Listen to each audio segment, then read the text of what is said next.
Ahmedabad AMTS દ્વારા એક મહત્વપૂર્ણ નિર્ણય લેવામાં આવ્યો છે. ધોરણ 10 પછીનો અભ્યાસ કરતી જે વિદ્યાર્થીનીઓ છે તેમના માટે એએમટીએસ બસની ટિકિટમાં ડિસ્કાઉન્ટ આપવામાં આવશે. તો જે અનાથ બાળકો છે તેમના માટે એએમટીએસ બસની સવારી સંપૂર્ણ ફ્રી રહેશે. તો વિધવા બહેનોને એએમટીએસ બસની ટિકિટમાં 50% ડિસ્કાઉન્ટ આપવામાં આવશે.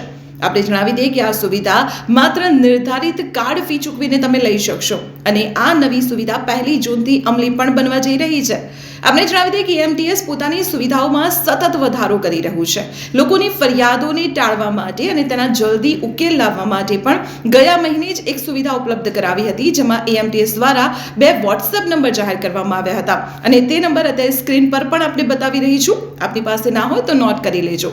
આ નંબર પર તમે બસમાં થતી ગંદકી હોય કે પછી ડ્રાઈવર અને કંડક્ટરનું ગેરવર્તણૂક હોય કે પછી તેમનું રશ ડ્રાઇવિંગ હોય તેને લઈને વિડીયો ફોટો મારફતે તમે તેમાં કમ્પ્લેન કરી શકો છો અને તેના દ્વારા તેનો ઝડપી ઉકેલ લાવવાનો પ્રયત્ન કરવામાં આવશે. તો આવી જ રીતે તમારા ફાયદાની માહિતી જાણવા માટે આપ સતત જોડાયેલા રહો સંદેશ ડિજિટલ સાથે.